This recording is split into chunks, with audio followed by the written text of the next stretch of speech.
안녕하십니까. 뉴요커의 달인입니다.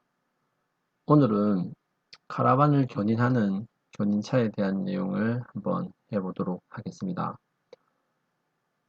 많은 분들이 카라반을 구매하실 때 정말로 고민을 많이 하시는 부분 중에 하나가 아닐까 싶습니다.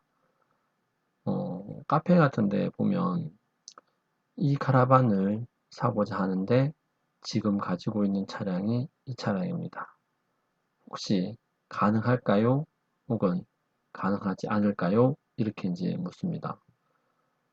아무래도 이제 사람의 안전과 관련된 내용이기 때문에 어, 다들 이제 궁금해 하실 거라고 생각을 합니다. 그러면 제가 아는 범위 내에서 어떤 견인차가 좋은지 어, 지금 이제 보시는 분들이 가지고 계신 차량과 앞으로 구입할 카라반과의 어느 정도 매칭이 되는지에 대해서 얘기를 한번 해보도록 하겠습니다. 우선 좋은 견인차로의 조건은 사륜구동이거나 후륜구동 차량이 좋다라고 얘기합니다. 그리고 우리가 이제 그 바디 프레임이라고 하는 바디온 프레임 방식이 모노코크 바디보다는 조금 더 유리하다 이렇게 이제 얘기하는데, 요즘은 이제 차량들 만드는 기술들이 원체 뛰어나다 보니까 크게 관계없다 뭐 이렇게 얘기하시는 분들도 있고, 그래도 프레임 바디가 더 좋다 이렇게 얘기하시는 분들도 있습니다. 그리고 엔진을 얘기할 텐데, 디젤 엔진이냐 아니면 가솔린 엔진이 좋으냐. 물론 디젤이 나왔습니다. 그리고 이제 여러분들이 카라반을 선택할 때 지금 가지고 계신 차량과 가장 이제 신경을 쓰셔야 되는 부분이 뭐냐면, 견인차 무게의 80% 정도가 거의 맥시멈이다.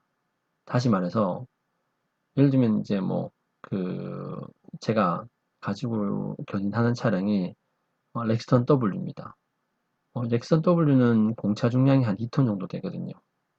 그러면 그 렉스턴 W 2톤의 80%에 해당하는 정도의 무게를 가진 카라반이 가장 이상적이다. 이렇게 이제 보시면 될 텐데, 보통 이제 그렇게 얘기할 때 2톤에 0. 아니 그 80%면 한 1600kg 정도 되는 카라반도 가능하지 않겠냐 이렇게 이제 얘기하시는데, 이때 그 카라반의 무게는 카라반 공차 중량과 그 짐을 이제 싣겠죠. 카라반은 아무것도 안 싣고 그냥 뭐 빈 카라반만 가지고 다니시는 분이 없으니까. 그러면 거기에 뭐 예를 들면 캠핑 의자라든지, 그리고 어 나중에 이제 옵션 작업을 합니다. 옵션 작업을 하면 에어컨 무게라든지 배터리 무게, 그리고 가스레인지나 뭐 이런 걸 사용해야 되니까 가스통의 무게, 이런 것들을 다 감안을 해서 다 실었을 때 견인차 무게의 한 80% 정도면 가장 이상적이다. 근데 이제 뭐 역으로 생각하자면 견인차도 사람이 탑승을 하지 않습니까? 그래서 사람이 탑승하고 견인차에도 짐을 좀 싣고 이렇게 한다면 얼추 이게 한 80% 정도 맞추면 되겠다라고 이제 한번 계산을 해보셔야 됩니다. 사시기 전에 해보시는 게 좋지 않겠나 이렇게 생각합니다. 하나씩 짚어 넘어가도록 하겠습니다. 첫 번째, 바디온 프레임, 프레임 바디와 모노코크 바디 어느 쪽이 더 장점이 많으냐? 프레임 바디는 어, 견인고리를 장착을 할 때 어디에 하냐면 아래쪽에 있는 어, 프레임에다가 이제 견인고리를 답니다. 그렇기 때문에 좀 이렇게 그 뒤에서 카라반이 약간 요동을 친다거나 해도 차 자체, 그러니까 뭐 이 문짝이 문짝을 이루고 있는 그 부분들이 막 늘어난다든지 이런 영향은 조금 적지 않겠나 이렇게 생각을 하고요. 어, 옛날에 이제 그 지금처럼 카라반이 흔하지 않았을 때 어떤 분이 그 보트 같은 거를 이제 견인을 하는데 모노코크 바디에다가 이제 큰 보트를 달아서 견인을 하다 보니까 한 2, 3년 정도 지나니까 문이 잘 안 닫히더라. 뒤쪽 문이. 약간 이제 뭐 어, 바디가 늘어났다든지 이게 또 심하면 그 바디 아래쪽이 이제 찢어지는 경우도 생긴다라고 얘기를 하더라고요. 바디 아래쪽이. 그런 게 이제 모노코크 바디의 약간 단점이 될 거고 프레임 바디는 이제 튼튼하다. 그리고 이제 견인할 수 있는 차량의 무게가 좀 상대적으로 모노코크 바디보다는 더 무겁다. 근데 이제 프레임 바디의 단점이 있죠. 이렇게 연비가 안 좋다. 그리고 차가 만약에 뭐 집에 한 4대 5대 있을 경우라면 뭐 얘기가 달라지겠지만 항상 그 카라반을 견인하고 다니진 않을 겁니다. 그러면 견인을 하지 않는 그런 이제 뭐 일상적인 주행, 출퇴근을 한다든지 이런 경우에는 연비가 안 좋고 승차감도 사실은 프레임 바디가 더 좋지 않거든요. 그냥 통통 튀는 느낌도 있고. 그래서 그런 면에서는 아무래도 좀 불리하지 않겠나라고 생각하고 모노코크 바디 같은 경우에는 평소에 일상생활 하면서 이제 가족들과 타고 다니기도 좋고 연비도 좋고 승차감도 좋고 하지만 어, 너무 이제 무거운 그런 이제 그 카라반이나 뭐 보트나 이런 것들은 견인하기가 좀 어렵다 이렇게 보시면 될 것 같습니다. 그 다음에 이제 디젤 엔진과 가솔린 엔진을 비교를 한번 해볼 텐데요. 디젤 엔진이 우선은 많이들 좋다라고 얘기를 합니다. 왜냐하면 카라반을 뒤에 이제 달고 출발할 때 저속에서 토크가 조금 이렇게 두둑해야지 스타트를 좀 이렇게 스무스하게 가는데 가솔린은 아무래도 이제 토크가 조금 약하다 보니까 그 RPM을 좀 높게 써야 되는 그런 약점이 있다라고 얘기합니다. 실제로 이제 그 견인을 하는 차 중에 조금 많이들 선호하시는 게 그랜드 체로키인데요. 그랜드 체로키는 3000cc 디젤 엔진이 있고 3600cc 가솔린 엔진 NA 엔진이 있습니다. 둘 중에 이제 운행을 해보신 분들이 얘기하는 바로는 배기량이 낮은 3000cc 디젤이 훨씬 더 좋다. 이렇게 이제 얘기를 하십니다. 물론 이제 이거는 견인 시에만 얘기를 하는 거고 일상적인 생활하는 데 있어서는 큰 문제는 뭐 가솔린도 없을 뿐 아니라 뭐 고속을 달릴 때는 가솔린 엔진이 더 좋을 수도 있겠죠. 그래서 아무래도 이제 디젤 엔진이 아무리 견인할 때는 좀 더 유리하다. 뭐 근데 디젤은 이제 단점이 어, 차값이 조금 더 비쌉니다. 우리나라 차를 예를 들면 산타페 디젤과 산타페 가솔린을 비교했을 때 산타페 디젤이 조금 더 비쌉니다. 그리고 유지비도 더 비싸죠. 물론 이렇게 그 기름값을 제외하면 뭐 수리비라든지 이런 게 디젤 엔진이 조금 더 이렇게 비싸고 잔진동하고 소음이 아무래도 가솔린보다는 더 있지 않나라고 생각합니다. 그래도 그 뭐 견인할 때만큼은 아무래도 디젤 엔진이 좋다 이렇게 이제 뭐 생각이 됩니다. 근데 이제 가솔린 엔진도 터보 엔진이 요즘 나오죠. 2000cc 가솔린 엔진 같은 경우에는 마력수도 한 250마력 정도 이렇게 되는 차량들이 많이 나옵니다. 그것과 비교해도 디젤 엔진이 낫다. 이제 운영해 보신 분들은 그렇게들 말씀하시니까 참고를 하시면 좋을 것 같습니다. 그 다음에 이제 그 사륜이 좋나, 이륜 후륜이 좋나, 이륜 전륜이 좋나. 그래서 그게 이제 의문인 분들이 꽤나 많으시더라고요. 당연히 제일 좋은 건 사륜입니다. 사륜인데 풀타임 사륜도 그렇고 파트타임 사륜도 그렇고 어쨌든 사륜이 가장 이상적이고요. 사륜보다는 좋지 않지만 이륜보다는 훨씬 이제 이륜 전륜보다는 좋은 거는 이륜 후륜입니다. 후륜구도. 이런 경우가 있었습니다. 이제 그 카페에 작은 카라반이었어요. 정말 작은. 뭐, 두 명이 탈 수 있는 정말 소형 미니 카라반인데, 비포장길인데, 이제 그날따라 비가 온 겁니다. 비가 오는 날 비포장인데, 약간 경사가 져서 그분이, 승용차였죠. 정말 작은 카라반이니까 뭐 승용차도 충분히 견인할 수 있으니까. 그 승용차로 약간 경사진 곳을 이제 그 카라반을 견인해서 올라가는데, 이게 전륜이다 보니까 자꾸 이게 헛바퀴가 도는 거예요. 정말 그런 경우는 다운입니다. 막 헛바퀴만 돌고 차가 올라가지 못하는 경우가 생기면 정말 운전자로서는 가족들이 타 있기 때문에 정말 당황이 되고, 어떻게 될지 막 고민을 하거든요. 그래서 그분은 결국 못 올라가고 후진해서 돌아서 내려왔습니다. 근데 그런 경우 후진해서 돌아 내려오는 경우도 정말 이렇게 좀 아찔하거나, 이제 처음 카라반을 운전해 보시는 분들은 이제 후진하는 게 사실 만만치 않거든요. 그래서 정말 이렇게 식은땀이 났다. 그래서 한 2주인가 지나니까 그분이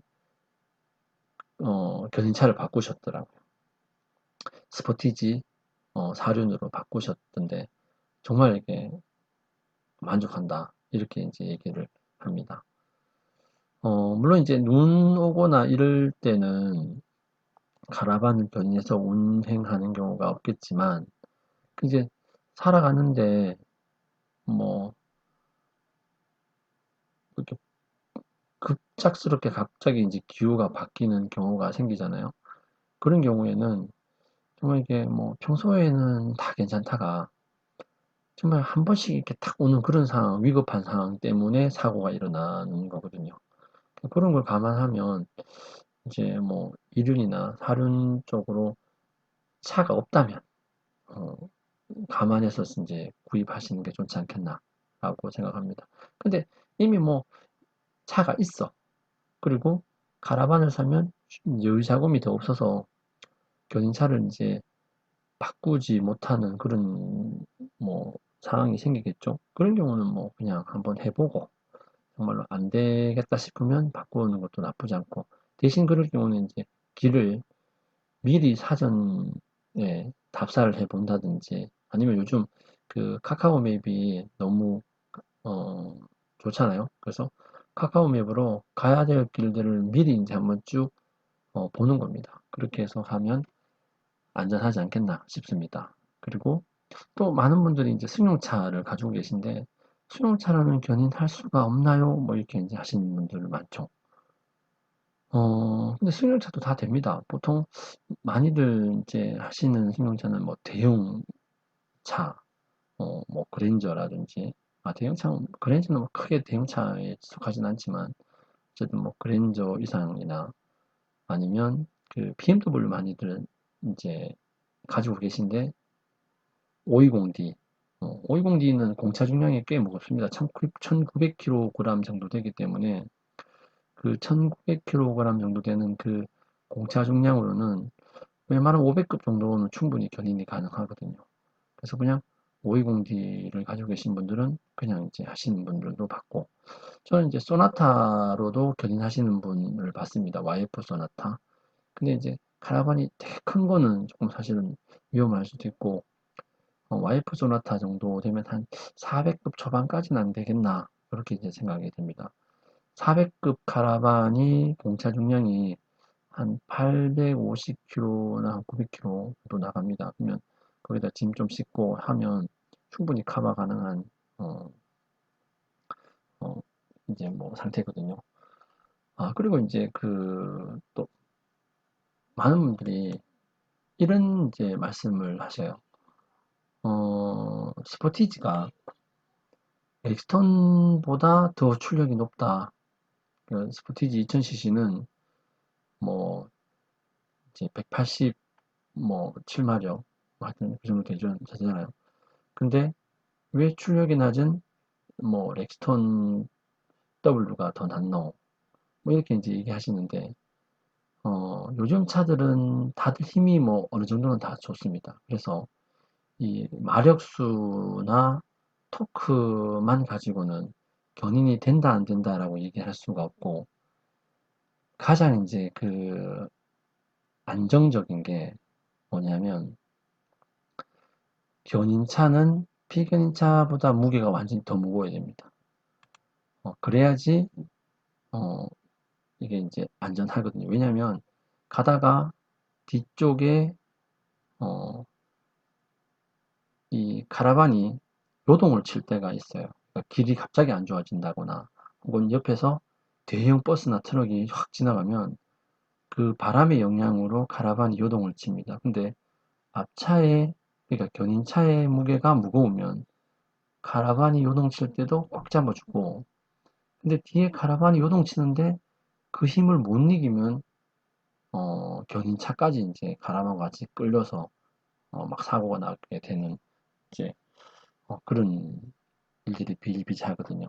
그렇기 때문에 어, 제일 중요한 게 견인차의 무게가 카라반 무게보다는 무거워야 된다. 아까도 말씀드린 것처럼 80% 정도, 견인차의 무게의 80% 정도의 무게가 카라반으로서는 적당하다. 이렇게 이제 보시면 좋을 것 같습니다. 그리고 이제 카라반을 견인하기 위해서 미션을 보강한다든지, 후륜에 강성 스프링을 단다든지, 이렇게 이제 하시는 분들이 많습니다. 그, 후륜에 강성 스프링을 다는 경우는 뒤처짐이 카라반을 딱 뜨면 이제 그 카라반 무게 때문에, 어, 견인차의 뒷 하중이 많이 쏠리잖아요. 그러면은 이제 뒷쇼바가 많이 이제 처집니다. 그렇기 때문에 일단은 보기가 싫기도 하고, 어, 카라반 앞쪽으로 좀 이렇게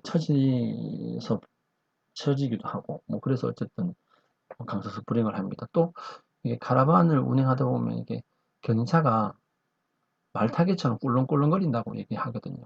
그런 꿀렁거림도 강성 스프링으로 잡을 수가 있습니다. 그래서 강성 스프링을 하시는 분들이 꽤나 있으시고, 그러니까 이제 그 뒤처짐을 줄이려면 전축 하중을 줄여라 라고 이제 돼 있는데, 보통 이제 100km 근처대 혹은 100km보다 작으면 좋습니다.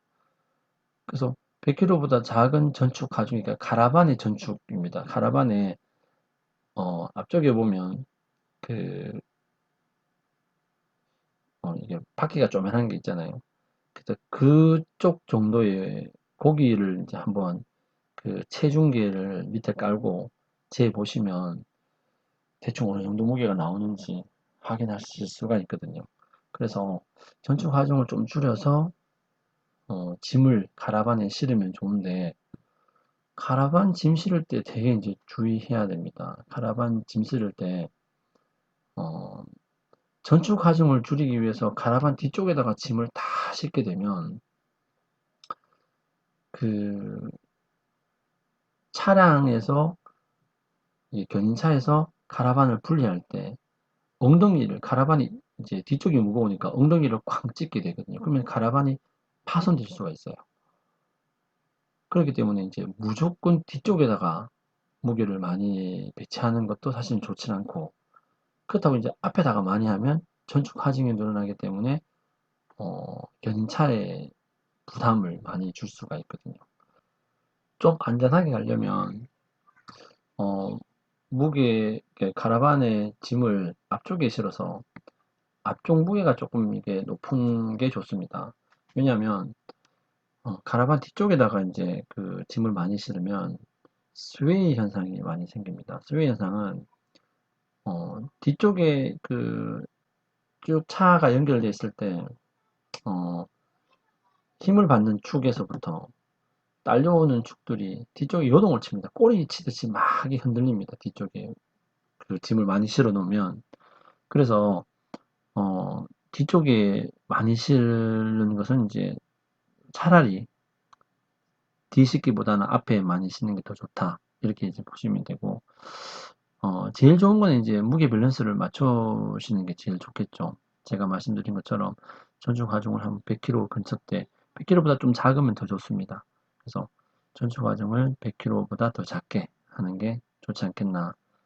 그리고 이제 미션 쿨러는 25톤 덤프 트럭용 그 미션 쿨러를 이제 샵에 가서 많이들 이제 하시는데, 미션 쿨러는 여름에 만약에 이제 너무 더운 날, 한 3시간, 4시간 운행하다 보면 미션이 고장나는 경우가 있습니다. 미션은 수리비가 엄청나기 때문에 가급적이면 그쵸. 한번 이게 운행을 해보시고 하는 게 좋습니다. 보통은 그 미션 오일 온도를 측정할 수 있는 센서를 팝니다. 그러면 그거를 차량에 연결해 가지고 스마트폰으로 확인할 수 있는데 한번 보시고 이제 뭐 150도 이상 쉽게 올라간다 하면 미션 쿨러를 다는 걸 추천드립니다. 그 다음에 이제 나한테 맞는 견인차를 골라야 되는데 이미 어, 차량이 있어서 또 이렇게 뭐 카라반을 구입한다고 해서 견인차를 따로 구입할 수 있는 재정 요건이 되지 않는 경우라면 지금 있는 제 차량을 사용할 수 있을까 없을까 이게 되게 이제 고민이실 거고요. 뭐 재정적인 여유가 있으신 분은 뭐 안전하게 제일 좋은 게 크고 무겁고 힘 좋은 견인차가 제일 좋습니다. 400급 이하 혹시 뭐 400급 초반도 소나타, 투싼, 뭐 스포티지로도 충분히 가능하고요. 500급 넘어가면은 그래도 산타페, 소렌토 정도는 해야 되고 600급도 산타페하고 소렌토 그리고 카니발을 많이들 이제 하시는 것 같더라고요. 근데 600급의 중후반 되면 모하비, 지포 렉스턴이나 뭐 렉턴 스포츠 물론 힘은 산타페나 소렌토가 지포 렉스턴이나 렉턴 스포츠보다 센 거는 맞아요. 근데 어, 공차 중량이 렉선 스포츠나 지프 렉스턴이 더 무겁고요. 그리고 프레임 바디다 보니까 조금 더 이제 뒤쪽에서 오는 그런 스트레스를 좀 적게 받기 때문에 아무래도 좋다. 미국식 카라반은 바퀴가 이제 뒤쪽에 있기 때문에 전축 하중이 상당히 큽니다. 그래서 어, 이 전축 하중을 잘 버틸 수 있는 이제 차량이면 좋겠고 아니면 어, 이게 강상석 브링이나 이제 무게 분배하는 히치 뭐 이 정도를 장착하시는 분들을 많이들 이제 보게 되는데 보통 한 600급 정도까지 모합이면 뭐 모든 웬만한 이제 카라반 다 커버가 됩니다. 그래서 이제 뭐 이거는 제가 국산 위주로 해서 순위를 매긴 겁니다. 1위는 모하비 그리고 콜로라도 아닌데 모하비는 이제 3000cc 디젤 콜로라도는 3600cc 가솔린 엔진. 둘 다 이제 힘도 좋고 토크도 좋고 하기 때문에 둘 다 이제 뭐 괜찮다. 1순위로 이제 추천을 할 수 있는 차량이고요. 2순위는 지포 렉스턴이나 렉스턴 스포츠, 베라크루즈, 봉고 포터, 그 다음에 코란도 스포츠도 뭐 2순위 정도 될 거라고 생각합니다. 베라크루즈는 모하비랑 이제 같은 엔진을 쓰죠. 그래서 힘은 모하비랑 대등한데 제 차량이 모노코크 바디다 보니까 모하비보다는 조금 덜 선호한다. 그래도 괜찮다. 이렇게 이제 보시면 좋을 것 같고 그 다음에 세 번째 3순위가 본거하고 포터를 말씀드리는데 본거하고 포터를 견인차로 쓰시는 분들이 상당히 좀 있습니다. 본거하고 포터를 구입하셔서 이제 겉모습을 세련되게 좀 꾸미시는 겁니다. 그래서 뭐 이렇게 더블 캡을 하면은 충분히 많은 사람이 탈 수 있기 때문에 이쁘게 꾸민 봉고나 포토도 종종 볼 수 있다. 이렇게 보여줍니다. 3순위는 이제 카니발, 그리고 맥스크루즈, 펠리세이드. 보통 이제 2.2 디젤을 가지고 있는 이 친구들인데 공차 중량이 이제 아무래도 소렌토나 산타페보다는 조금 더 무겁고 해서 이제 3순위 정도 했고 그 다음에 4순위는 이제 소렌토, 산타페 거의 이제 비슷한데 소렌토가 조금 더 크고 조금 더 무겁죠. 그래서 어쨌든 두 개가 비슷하다. 그리고 다섯 번째 순위는 이제 투싼 스포티지 코란도 C 거의 뭐 대동소이합니다. 얘들까지 아까 이제 말씀드린 것처럼 400급 한 뭐 초반 어, 초중반까지는 충분히 가능하지 않겠나. 그건 이제 제가 말씀드린 거는 안전하게 뭐 탈 수 있는 그런 정도라고 생각하시면 됐고, 외제차를 많이들 이제 요즘은 선호하시는데, 크면 클수록 좋겠죠. 예를 들면 뭐 그 F350, F250. 근데 350, 250은 국내 실정에 너무 많이 안 맞고요. F150이라든지 램 뭐 1500, 그다음에 실버라도 정도도 이제 국내에는 출시가 되진 않지만 병행 수입으로 많이들 갖고 들어오셔서 견인을 합니다. 미국식 카라반 중에 어, 뭐 24피트 이상 정도 되는 그런 이제 차들은 이제 콜로라도라든지 이런 실버라도 뭐 이상급이면 좋겠다 싶고요. 그 다음에 픽업 트럭을 제외하고는 뭐 디스커버리 4, 그 다음에 그랜드 체로키, 여기는 적지 않았지만 이제 폭스바겐의 투아렉 뭐 정도, 그리고 BMW의 X5, X6.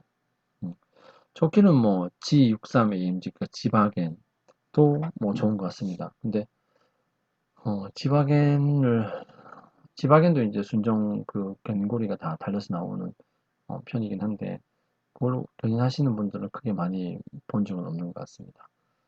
X5나 X6는 이제 종종 이렇게 좀 견인하시는 분들이 조금 계시더라고요. 근데 견인은 디스커버리가 이제 좋은 이유는 일단 엄청 무겁습니다. 차가 2.6톤 정도 되기 때문에 엄청 무겁고, 힘은 뭐 그랜드 체로키나 뭐 다들 대동소이하죠. 한 260마력대의 디젤 엔진 3000cc. 어쨌든 뭐 디스커버리는 좀 많이 선호하긴 하는데, 뽑기운이 있어야 된다라고 이제 얘기를 하더라고요. 그 다음에 그 승용차 중에 외제차로 많이 견인하시는 거는 BMW 520D X드라이브 같은, 어, 왜냐하면 이제 520D는 공차 중량이 무겁습니다. 한 1900kg가 넘는 공차 중량을 가지고 있기 때문에 웬만히 500급 정도의 가라반도 충분히 견인을 하고요. 또 디젤 엔진이기 때문에 뭐 힘도 충분히 여유가 있는 것 같습니다. 그래서 520D라든지 뭐 벤츠 E클래스 중에 어, 뭐 E220D 같은 경우, 그런 것도 디젤 엔진은 충분히들 하시는데 520D는 조금 많이 받고요. 그 다음에 뭐 5GT라든지 이런 것들도 견인을 많이들 하시는 것 같습니다. 아무래도 견인차는 정말 이게 달리다가 가족들의 안전과 직결되는 부분이기 때문에 조금 신중하게 선택을 하시는 게 좋을 것 같고요. 그냥 뭐, 한 600급의 이제 적당한, 어, 견인차, 600급을 끌 수 있는 견인차, 그리고 가격이 좀 이렇게 저렴한 거 하면 코란도 스포츠 중에 거의 이제 막바지에 나오는 그런 차들이 좀 이렇게 2200cc 디젤의 RC6단 정도 되면 잘 구하시면 좋은 것 같다는 생각이 들고요. 어쨌든 잘 이렇게 혹시 고민하시다가 뭐 궁금하신 점 있으면 댓글 달아주시면 성심성의껏 대답해 드리도록 하겠습니다. 오늘 여기까지 말씀드리고 다음 시간에 뵙겠습니다.